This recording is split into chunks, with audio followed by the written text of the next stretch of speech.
Hello everyone, this is me Ansu again with another video. After a long gap म video बनाउँदैछु है रमजानको time plus मेरो चाहिँ everyday night duty परेको हुनाले टाइमिङ नमिलेर मैले चाहिँ भिडियोहरू बनाउन पाइरहेको छैन। आज चाहिँ म र मेरो बुढा यहाँ टिआरसी को लागि आएको छौँ। सो आजको भिडियो चाहिँ टिआरसी को अपडेटको लागि बनाउँदैछु। अनि किनकि हामीले लेटली चाहिँ धेरै न्युजहरू सुनिरहेका छौँ कि भाषा चाहिन्छ, ट्रान्सलेटर चाहिन्छ भनेर। सो के हुन्छ हेरौँ है। अनि मैले लेटली टिकटक स्क्रोल गर्दाखेरि एकजना साथीको पनि देखेको थिएँ, उहाँ पनि यही जागृतको, तर कुन चाहिँ पुलिस स्टेसन हो उहाँले नाम चाहिँ मेन्सन गर्नुभएको थिएन।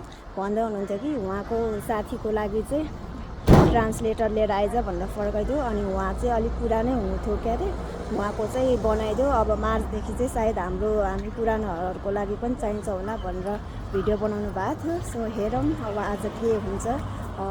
ल्याङ्ग्वेजमा अब केही सोध्ला कि या त ट्रान्सलेटर माग्ला कि के माग्ला। अपडेटको लागि keep watching. So finally guys मेरो चाहिँ काम सिद्धिएको छ, थ्याङ्क गड। ल्याङ्ग्वेज चाहिँ त्यस्तो केही पनि चाहिएन अनि इङ्ग्लिसै बोल्यो। मेरो चाहिँ राम्रैसँग काम भयो। डर लागिरहेको थियो सबैजनाको भिडियो हेर्दा के होला कसो होला भनेर। अनि अलिअलि मैले चाहिँ अब यस्तो सोधेँ भने चाहिँ के एन्सर दिने भनेर नि अलिअलि रटेको थिएँ। तर जे होस् राम्रैसँग बित्यो। मान्छे अनुसार पनि हुन्छ होइन।